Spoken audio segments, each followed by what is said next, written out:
Hello everyone, welcome to our channel. Today we are continuing the series of Insight IAS Daily Current Affair of 22nd of October 2020. The topics that we are going to discuss today, there are 9 topics that are mean specific and there are 2 topics that are prelim specific. And let's start our discussion, and if you are new in our channel then please do like, comment and subscribe. And let's start our discussion with the first news from GS paper 1, covering the topic the freedom struggle, its various stages and the important contributors from the different part of the country. तो news क्या है, Azad Hind government. तो 21 अक्टूबर 2020 को 77th anniversary थी of the formation of Azad Hind government. ठीक है, Azad Hind government की 77th anniversary थी। तो आज़ाद हिंद गवर्नमेंट के बारे में देखा जाए तो नेताजी सुभाष चंद्र बोस ने अनाउंस किया था the establishment of a provisional government of Azad Hind in occupied Singapore in 1943 में। उन्होंने 1943 में ऑक्युपाइड सिंगापुर में उन्होंने first time establishment of a provisional government that is Azad Hind का उन्होंने अनाउंस किया था। ठीक है, हम उसको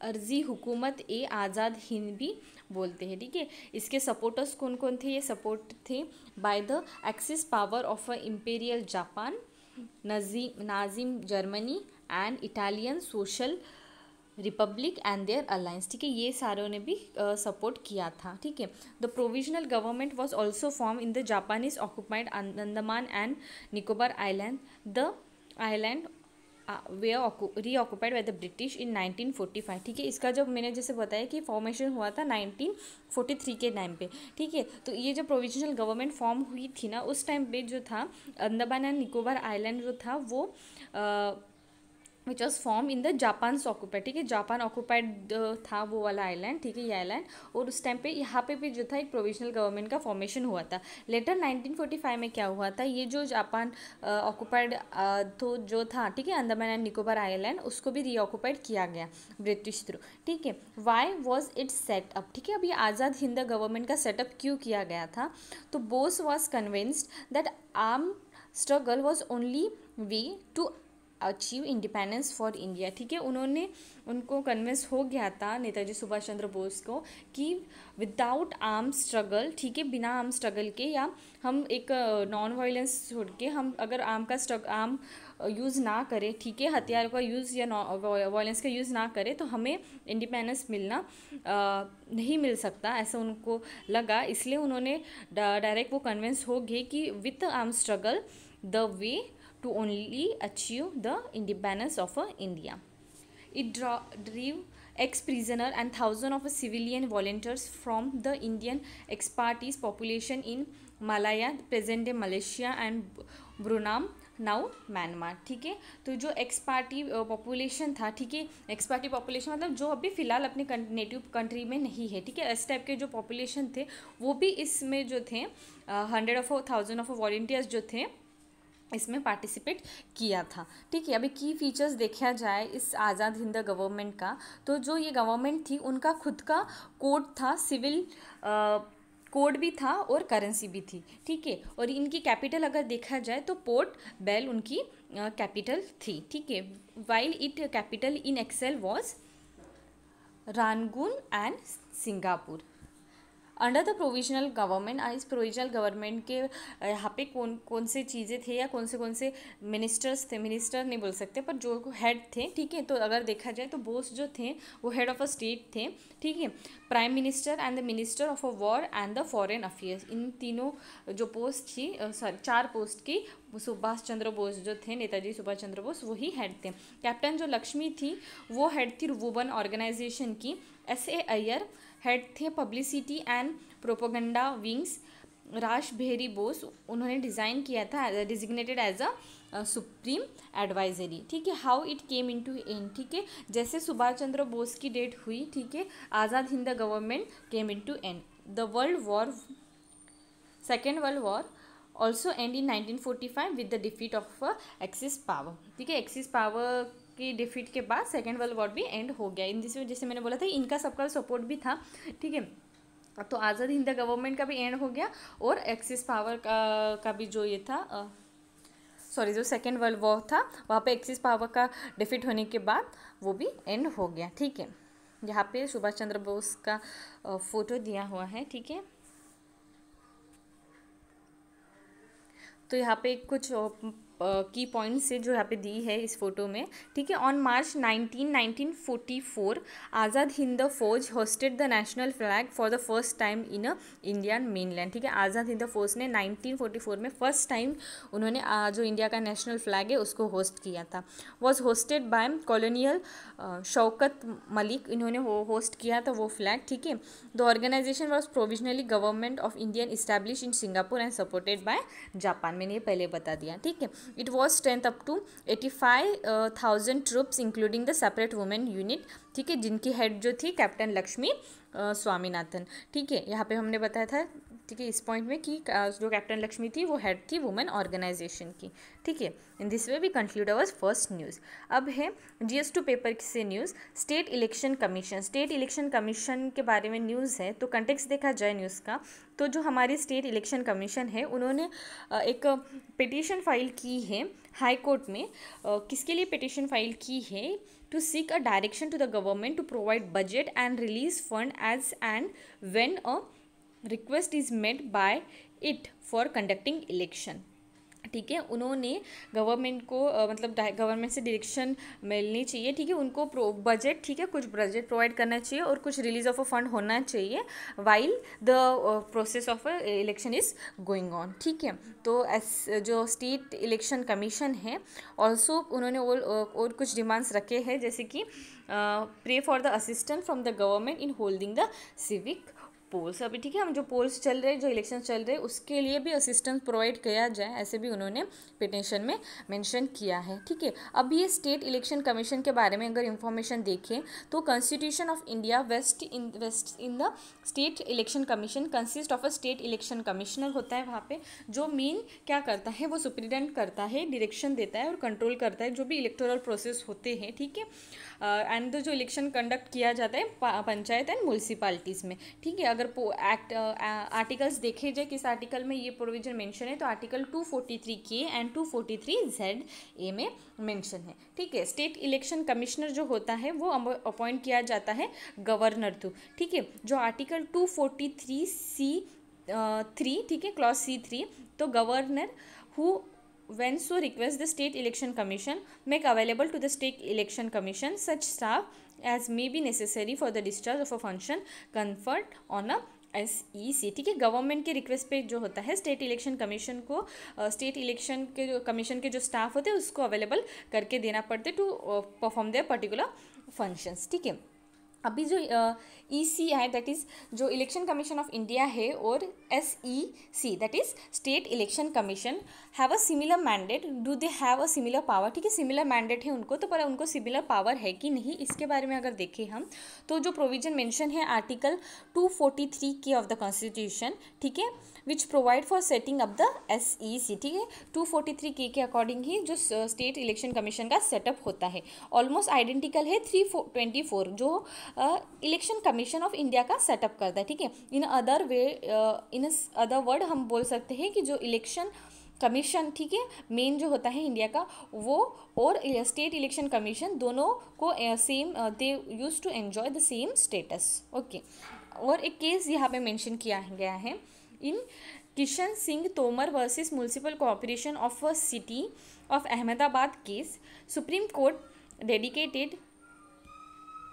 directed that state government should abide by order of a SEC during the conduct of a panchayat and municipal election, just like they follow the instruction of EC during the assembly and a parliamentary poll. ठीक है, तो इस case में जो हुआ था, ये Kishan Singh Tomar and municipal corporation of city of Ahmedabad case में सुप्रीम कोर्ट ने स्टेट गवर्नमेंट को ऐसे डायरेक्शन दी, जब आप स्टेट के असेंबली इलेक्शन या पार्लियामेंट्री इलेक्शन पोल्स होते हैं उस टाइम पे आप जैसे इलेक्शन कमीशन के जो भी इंस्ट्रक्शन है उसको फॉलो करते हैं, उसी की तरह जब पंचायत और म्यूनसिपल म्यूनसिपल के इलेक्शंस होते हैं उस टाइम को आपको स्टेट गवर्नमेंट के भी जो स्टेट गवर्नमेंट को जो भी state election commission through direction दी जाती है उसको फॉलो करना पड़ेगा, ठीक है। दे आर अबाइड, ठीक है। How far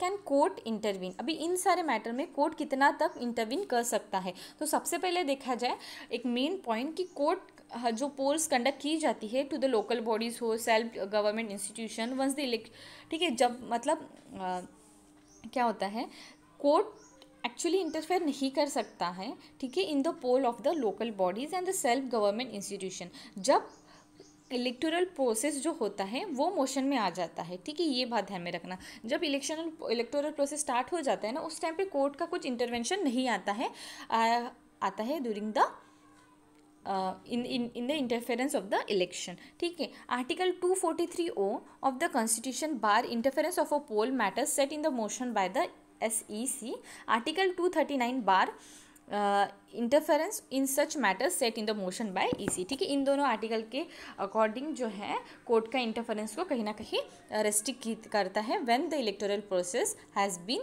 set in motion. Only after the poll was over, ठीक है, जब पोल खत्म हो जाता है, जो जब स्टेट इलेक्शन कमीशन का डिसीजन और the conduct be question through the election petition, ठीक है। अगर आपको इंटरफेयर करना है, अगर कुछ मैटर हो तो आप इलेक्शन जो पेटिशन थ्रू ही आप इंटरफेयर कर सकते हो, और वो भी जब इलेक्शन प्रोसेस जो है वो ख़त्म हो जाता है, पोल जो है वो ख़त्म हो जाते हैं, ठीक है। Then this power enjoy by the SEC are same as those by EC, ठीक है। जो इलेक्शन कमीशन ऑफ इंडिया है और स्टेट इलेक्शन कमीशन के ये जो पावर है, ठीक है, रिलेटेड टू द कि पोल्स के बाद आप इलेक्शन पेटिशन थ्रू कुछ इंटरफेयर कर सकते हो, तो वो जो मैटर है दोनों को जो सेम स्टेटस का एक एग्जाम्पल देता है, ठीक है। अब दिया गया है नेक्स्ट न्यूज़ में डिस्ट्रिक्ट डेवलपमेंट काउंसिल के बारे में। तो कंटेक्स्ट क्या है, सेंटर ने डिसाइड किया है ऑन अक्टूबर 17 कि दो अमेंड करने वाले हैं जो जम्मू एंड कश्मीर पंचायत राज एक्ट 1989 को, एंड उसको अमेंड करके they are facilitate to setup the district development council, ठीक है। डिस्ट्रिक्ट डेवलपमेंट काउंसिल का सेटअप करने का वो सोच रहे हैं by amending the Jammu and Kashmir Panchayati Raj act, ठीक है। और ये जो लेजिस्लेशन है वो इफेक्ट किसके थ्रू लाने वाला है, वो ministry of home affair through आने वाला है, ठीक है। अब ये डिस्ट्रिक्ट डेवलपमेंट काउंसिल क्या है और उनके फंक्शंस क्या है वो देखते हैं। तो this system effectively replace the district planning and development board in all the district, ठीक है। तो ये जो सिस्टम है डिस्ट्रिक्ट डेवलपमेंट काउंसिल की, ठीक है, ये क्या करने वाले हैं, जो अभी district planning and development board है उसको रिप्लेस करने वाले हैं, ठीक है, in from all the district. उसके साथ साथ DDC that is district development council through एक इनका वर्क क्या रहेगा, वो फंक्शंस की जो परफॉर्म करने वाले हैं वो इंक्लूड करते हैं कि they will prepare and approve a district plan and a capital expenditure, ठीक है। डिस्ट्रिक्ट प्लान प्रोवाइड करेंगे, अप्रूव करेंगे, और जो है कैपिटल एक्सपेंडिचर के बारे में भी बताएंगे। उसके साथ साथ जो DDC का टर्म है वो 5 साल तक ही वैलिड है, ठीक है। Council will hold at least 4 general meeting in a year once in each quarter, हर एक क्वार्टर, ठीक है, 4 क्वार्टर्स होते हैं, तो हर एक क्वार्टर में क्या है, वंस इन अ मतलब 4 बार मीटिंग होगा in the year, general meeting, ठीक है। अगर स्ट्रक्चर देखा जाए इस काउंसिल का, DDC डिस्ट्रिक्ट डेवलपमेंट काउंसिल का स्ट्रक्चर, ठीक है, तो सबसे पहला है कि द नंबर जो है 14 इलेक्टेड मेंबर रहेंगे पर डिस्ट्रिक्ट जो रिप्रेजेंट करेंगे रूरल एरिया को, उसके साथ अलॉन्ग विद द, ठीक है, 14 इलेक्टेड मेंबर जो रिप्रेजेंट करेंगे रूरल एरिया को, along with member of legislative assembly as a chairperson of all the block development council within the district, ठीक है। और जो इलेक्टोरल प्रोसेस रहेंगी will allow reservation for schedule caste, schedule tribes and the women के लिए reservation provide किया जाएगा इस काउंसिल में।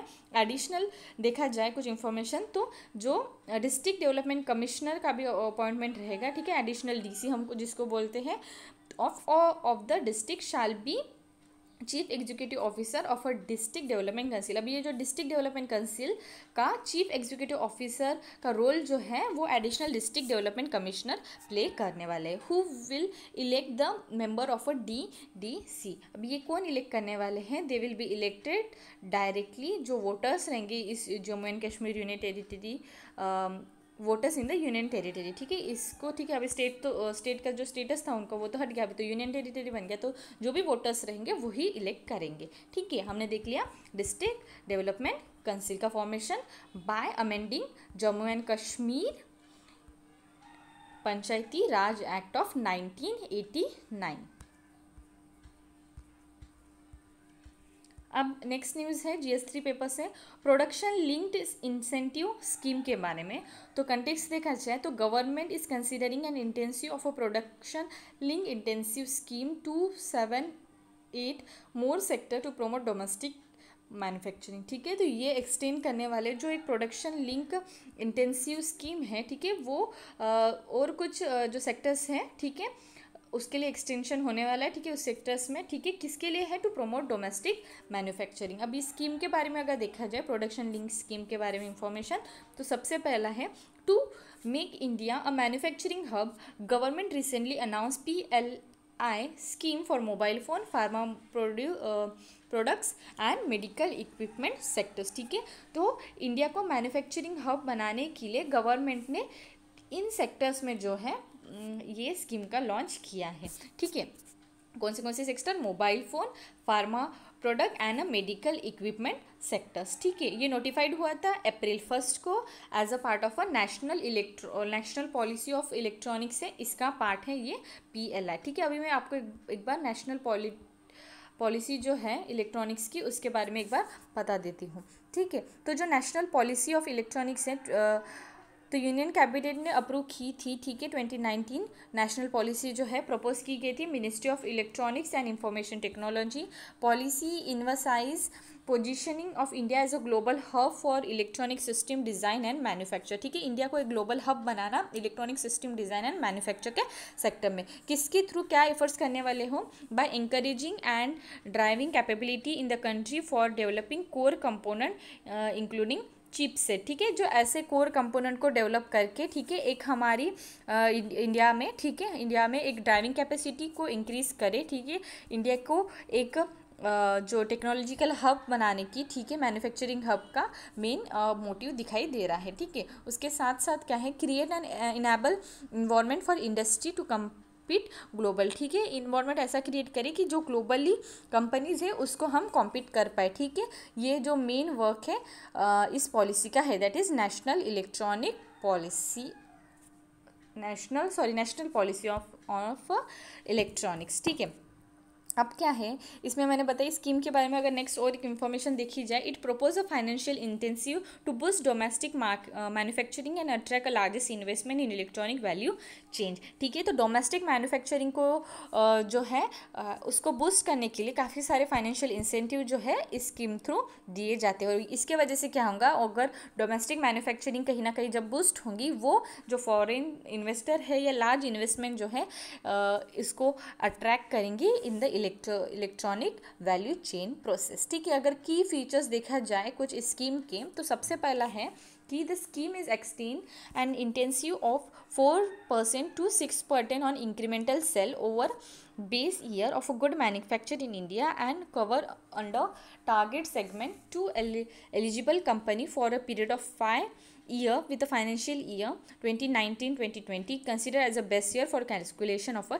intensive। ठीक है, जो इंटेंसिव किए जाएंगे, ठीक है, मैंने जैसे बताया इंटेंसिव कितना रेंज तक दिया जाएगा? 4% to 6%, जो भी इंक्रीमेंटल सेल रहेगा उस पर। ठीक है, और जो भी गुड मैन्युफैक्चर होंगे इंडिया में। ठीक है, 5 साल तक अगर ये पीरियड रहेगा, ठीक है, जो भी एलिजिबल कंपनी है इनको जो भी इंटेंसिव प्रोवाइड किए जाएंगे इतने रेंज में। ठीक है, और अगर बेस्ट ईयर को कंसिडर करके जो है इंटेंसिव कैलकुलेट किया जाएगा। और बेस्ट ईयर देखा जाए तो कौन सा है?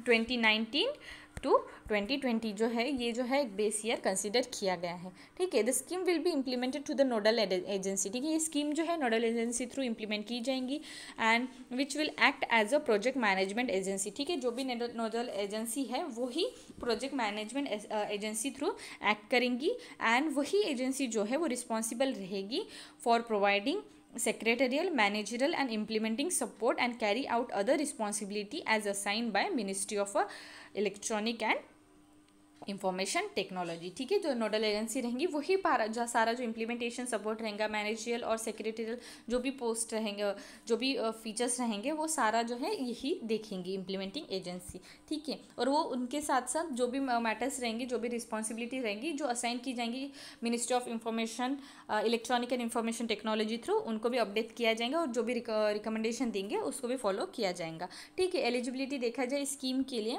अकॉर्डिंग टू द स्कीम, ठीक है, जो कंपनीज मोबाइल फ़ोन बनाती हैं विद द सेल ऑफ ₹15,000 और मोर, ठीक है, उनको इंटेंसिव दिया जाएगा up to 6% on the incremental sale of such mobile made in India, ठीक है। And in some category companies will own by the Indian nation and make such mobile phone, the intensive will be kept at ₹200 crore for a next 4 year, ठीक है। तो ये भी एक eligibility रहेगी, ठीक है। यहाँ पे जैसे एक फ़ोटो दिया है, ठीक है, मैंने जैसे बताया 4 to 5% इंक्रीमेंटल सेल रहेगा। बेस ईयर जो है 2019-2020 बेस ईयर रहेगा। जो भी गुड्स मैन्युफैक्चर होंगे इंडिया में, टारगेट सेगमेंट कौन से हैं, mobile phone are specified electronic component. Eligibility, ठीक है, थ्रेशोल्ड लिमिट जो है, ठीक है, एलिजिबिलिटी क्राइटेरिया मैंने जैसे यहाँ पे डिस्कस किया, ठीक है, इस फिगर में दिया, ठीक है, एलिजिबिलिटी ये 2 पॉइंट्स। देन टेन्यूअर कितना है, 5 साल तक सब्सिक्वेंटली, ठीक है। What kind of investment will be consider, अभी इसमें कौन से टाइप के इन्वेस्टमेंट कंसीडर किए जाएंगे। All electronic manufacturing company which are either India और have registered unit in India will be eligible to apply the scheme, ठीक है। जो भी इंडियन कंपनी है या जो कंपनी जिन्होंने जो रजिस्टर किया गया है इंडिया में उनका यूनिट, तो वो भी एलिजिबल रहेगी इस जो स्कीम के इंटेंसिव के लिए, ठीक है, इन्वेस्टमेंट के फैक्टर में, ठीक है। This companies can either create a new unit और create intensive for their existing unit from 1 और मोर लोकेशन इन इंडिया, ठीक है। तो 1 और मोर लोकेशन इन इंडिया का भी एक प्रोविजन जो है इसमें दिया है। However all investment done in the company on land and building for project will not be consider for any intensive और determine eligibility of the scheme, ठीक है। सारे जो इन्वेस्टमेंट है डन बाय द कंपनी वो सारे जो कंसीडर नहीं होंगे, पर्टिकुलर जो दिया है एलिजिबिलिटी क्राइटेरिया के अकॉर्डिंग उसको ही कंसीडर किया जाएगा। अब है नेक्स्ट न्यूज़, इंडिया फर्स्ट सी प्लेन प्रोजेक्ट, तो ठीक है, तो इंडिया का फर्स्ट सी प्लेन सर्विस जो है गुजरात इस सेट हो गया एंड वो स्टार्ट होने वाला है 31 अक्टूबर से on the behalf of the anniversary of Sardar Vallabh Bhai Patel, ठीक है। सी प्लेन सर्विस, ठीक है, तो सी मतलब ओके रिवर, ठीक है, जो भी पानी में से हमारा प्लेन जो है वो टेक ऑफ होगा, ठीक है। ये कनेक्ट करने वाला है साबरमती जो रिवर फ्रंट है Ahmedabad to the Statue of Liberty in Kevadia, ठीक है, यहाँ इसको कनेक्ट करने वाला है। सर्विस जो है ऑपरेट की जाएंगी स्पाइसजेट एयरलाइंस के थ्रू, ठीक है। सी प्लेन टूरिज़्म फर्स्ट टाइम ऐसा ही हुआ है, फर्स्ट सी प्लेन टूरिज़्म जो सर्विस है वो इंडिया में ही गुजरात में स्टार्ट हो रही है, ठीक है। यहाँ पे दिया है जस्ट फिगर, हम देख सकते हैं। अगर कुछ फीचर्स देखा जाए या सिग्निफिकेंस देखे जाए of C plane project and their potential, तो ये क्या है, सबसे पहला है give the large and small water bodies that dot the country India provide and ideal opportunity for seaplane operation, ठीक है। जो एक लार्ज वाटर बॉडी या स्मॉल वाटर बॉडीज़ है कंट्री में, तो उनको कनेक्ट करना, ठीक है, इस seaplane operation through possible होगा, ठीक है।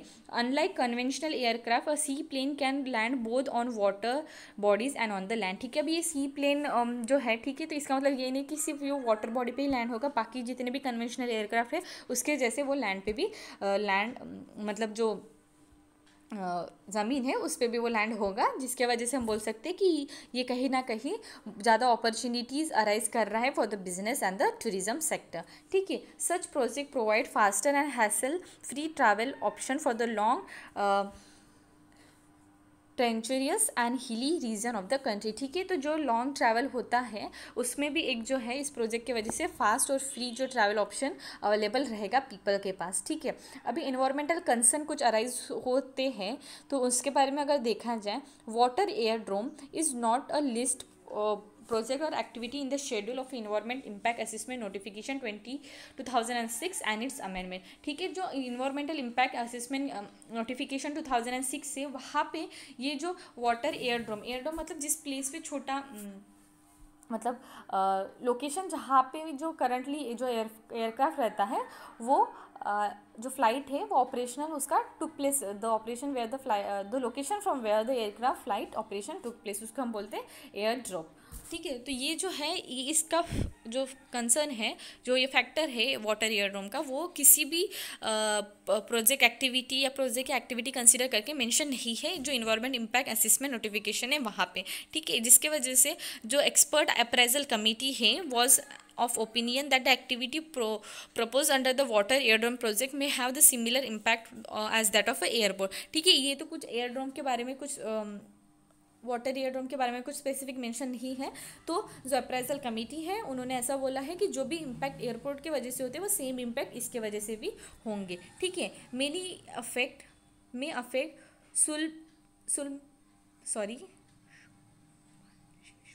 सुनपानशेश्वर जो वाइल्ड लाइफ सेंचुरी उसको अफेक्ट कर पाएगा क्या? तो ये जो देखा जाए तो ये सेंचुरी जो है एरियल डिस्टेंस में 2.1 किलोमीटर का ये प्रोजेक्ट, मतलब जो प्रोजेक्ट साइड अगर देखा जाए जो है तो इससे 2.1 किलोमीटर एरियल डिस्टेंस में वो वाइल्ड लाइफ सेंचुरी है। ठीक है, तो पॉजिटिव इम्पैक्ट देखा जाए इन्वायरमेंट में क्या होगा जब ये सी प्लेन जो ऑपरेशन टेक प्लेस होगा। ठीक है, when it took place at that time turbulence occur होगा। ठीक है, वाटर में, जिसके वजह से क्या होगा, मतलब जब ये टेक ऑफ लेगा, ठीक है, या लैंडिंग करेगा उस टाइम एक टर्बुलेंस ऑकर होगा वाटर में, ऑब्वियसली टर्बुलेंस ऑकर होंगे ही। ठीक है, तो जिसके वजह से क्या होगा, ये इस ऑपरेशन के प्रोसेस के वक्त क्या होगा कि एक मिक्सिंग होगी ऑक्सीजन और वाटर की। ठीक है, ऑक्सीजन और वाटर की मिक्सिंग होगी, mixing of oxygen in water. Okay, mixing of oxygen in water. और इसका पॉजिटिव इम्पैक्ट अगर देखा जाए तो इंक्रीज होगा वाटर ऑक्सीजन का कंटेन और कार्बन डाइऑक्साइड का कंटेन डिक्रीज होगा इस सिस्टम के वजह से। ठीक है, तो ये पॉजिटिव इम्पैक्ट हमें दिखाई दे रहा है। How are this services regulate? अब ये सर्विस किसके थ्रू रेगुलेट की जाती है? तो inland waterway authority of India है वो मैनेज करेगी ये जो प्रोजेक्ट रहेगा। ठीक है, एंड जो सागरमाला डेवलपमेंट कंपनी लिमिटेड है वो भी मैनेज करेंगे ये जो प्रोजेक्ट है। ठीक है, project of C plane in coastal area और जो project of C plane in island waterway वो आइलैंड वाटरवे अथॉरिटी देखेंगी। और जो सागरमाला डेवलपमेंट कंपनी लिमिटेड है वो project of a C plane in a coastal area ये देखेंगी। ठीक है, ये दोनों जो कोऑर्डिनेटिंग बॉडीज़ हैं, ठीक है, वो ये जो बॉडीज़ है, ठीक है, ये दो बॉडीज़ कोऑर्डिनेट करेंगी with the ministry of shipping, flight operation, ministry of tourism. ठीक है, इनके साथ वो कोलैबोरेट करेंगे, कोऑर्डिनेट करेगी। अब नेक्स्ट न्यूज़ है OSI RIS REXN astronaut Bennu. इनके बारे में है कि अक्टूबर 20 में जो नासा ने ये स्पेसक्राफ्ट जो है जिसने ब्रीफली एक टच द एस्टेरॉयड बेनू। ठीक है, एस्टेरॉयड बेनू के मैं एक बार फोटो यहाँ पे दिया है। ठीक है, तो ये जो अर्थ है, ठीक है, ये सन हो गया, ये मर्क्यूरी हो गया, ये वेनस हो गया, तो यहाँ पे वो एस्टेरॉयड बेनू है। ठीक है, एस्टेरॉयड बेनू, एस्टेरॉयड हम बोल सकते हैं एक छोटा तारा होता है। ठीक है यार, माइनर प्लैनेट। ठीक है, जो नियर मोस्टली अगर देखा जाए तो वो इनर सोलर सिस्टम में ही ज़्यादा होता है। ठीक है, जो एस्टेरॉयड होते हैं, अगर जो लार्जर एस्टेरॉयड होते हैं हम उसको प्लैनेटॉइड्स भी बोलते हैं। ठीक है, ये भी एक बार जनरल नॉलेज के लिए आप ध्यान में रखना। ठीक है, तो क्या है जो इस बार का जो नासा का स्पेसक्राफ्ट है उन्होंने मतलब they have successfully touch the asteroid Bennu. ठीक है, एंड वहाँ से उन्होंने कलेक्ट किया है sample of a dust and pebble and driving them back to the earth 2030 में। 2023 में ये जो उन्होंने सैंपल कलेक्ट किया है वो हमें इस ईयर में मिलेंगे। ठीक है, इस मिशन के बारे में अगर देखा जाए तो OSI RIS REX stand for, ठीक है, origin spectral interpretation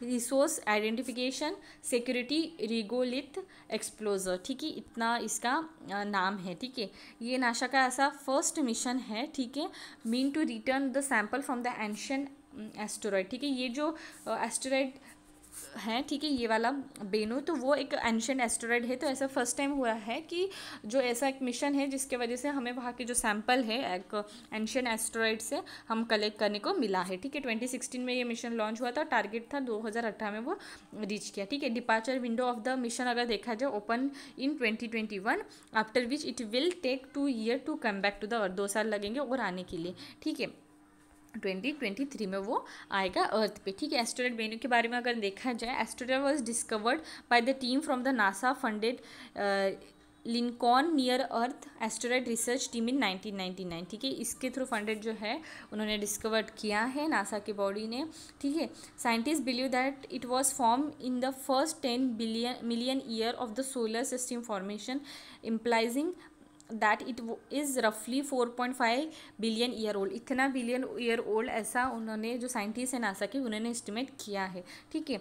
because of Bennu as it is likely to contain a material that contain a molecule that are present when life first found in earth, ठीक है। ऐसा मानना है कि जो बेन्यू पे मटेरियल्स मिलते हैं, ठीक है, इट इज़ मतलब ऐसे कुछ मटेरियल कंटेन हो गए, ठीक है, या मॉलिक्यूल्स कंटेन हो गए जो प्रेजेंट लाइफ दैट मतलब उनके वजह से कहीं ना कहीं जो अभी प्रेजेंट लाइफ है अर्थ में वो फॉर्म्ड हुई होगी, ऐसा उन्होंने उनका मानना है, ठीक है। Where life form are based on the carbon atom chain.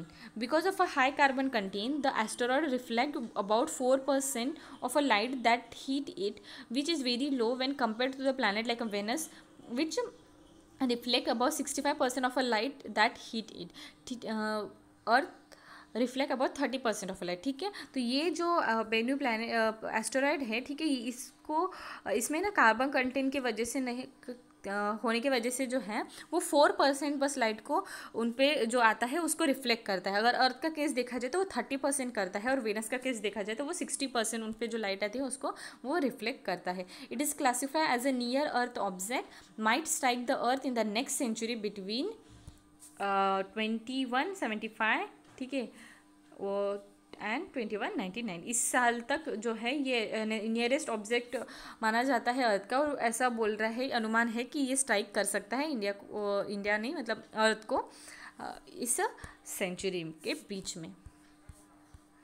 Site for the sample collection, अभी साइट क्या है वहाँ पे सैम्पल कलेक्शन का, NASA has selected a site located in the crater high in the Bennu northern hemisphere designated Nightingale, ठीक है। तो जो नॉर्थर्न हेमिस्फीयर है बेन्यू एस्टेरॉयड का, उसके यहाँ पे उन्होंने साइट जो सैंपल जहाँ से कलेक्ट करने वाले उसको सिलेक्ट किया है, उसको उन्होंने एक नाम भी दिया है, उसको उन्होंने नाइट एंगल बोला है। Why are the scientist studying asteroid, scientist asteroid की स्टडी ही क्यों कर रहे हैं?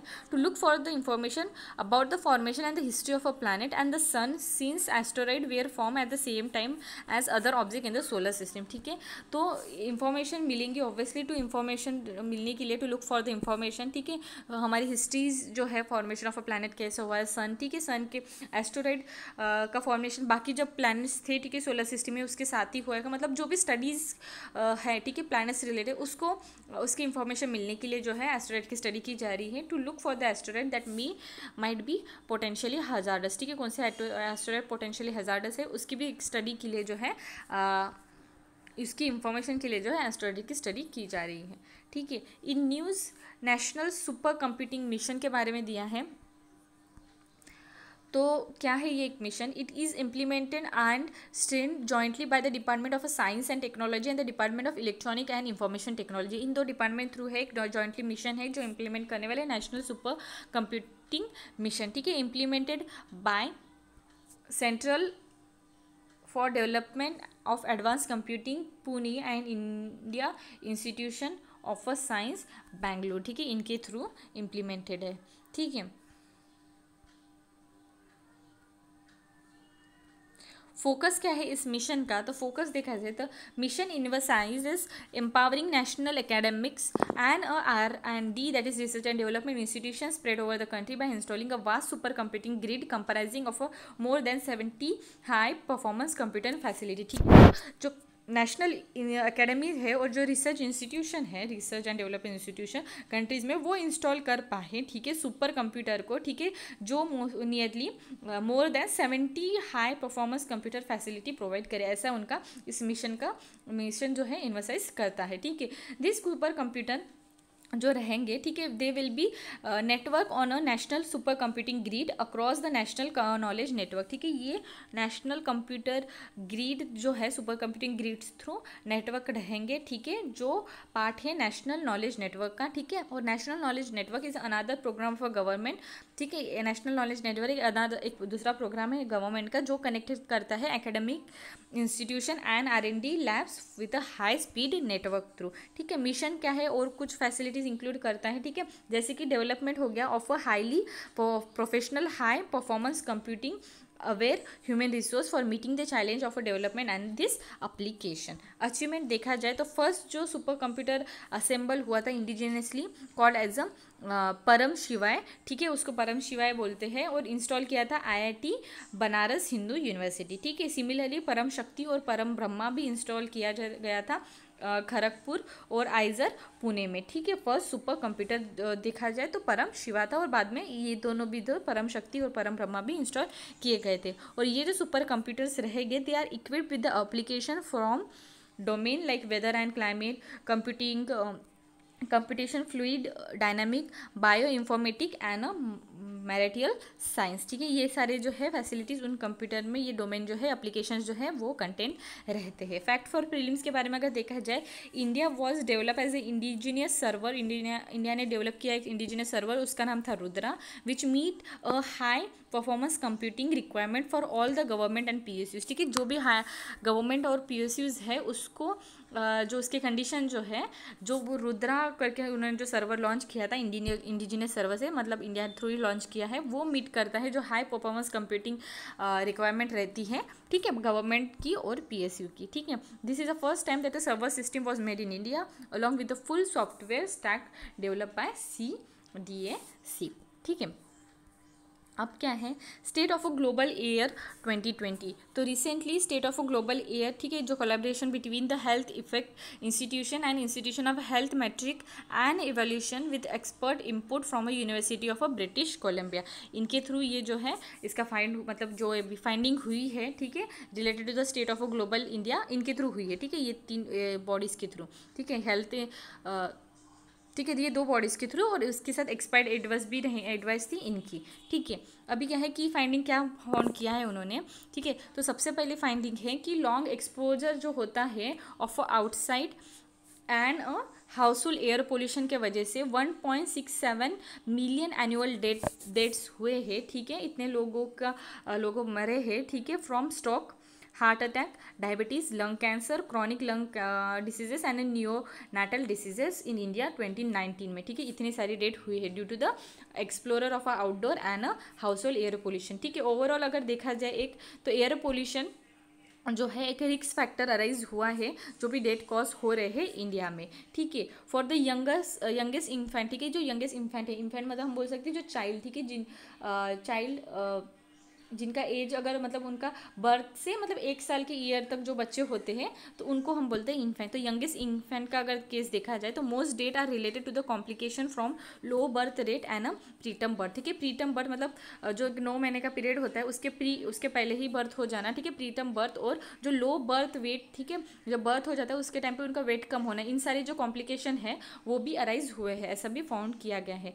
India face highest per capita pollution एक्सप्लोजर, per capita जो पोल्यूशन एक्सप्लोजर है वो इंडिया में हाईएस्ट है, ठीक है। और उसको हम बोल सकते हैं अगर देखा जाए स्टैट्स देखा जाए तो 83.2 माइक्रोग्राम पर cubic metre in the world, followed by Nepal, ठीक है, नेपाल का इतना है और इंडिया का इतना है, ठीक है, नाइजीरिया का 80.1 है, ठीक है। एक बार ये यूनिट को क्या बोलते हैं एक बार देख लेना, आई थिंक मुझे याद नहीं आ रहा, ठीक है, एक बार यूनिट क्या है वो एक बार देख लो, ठीक है।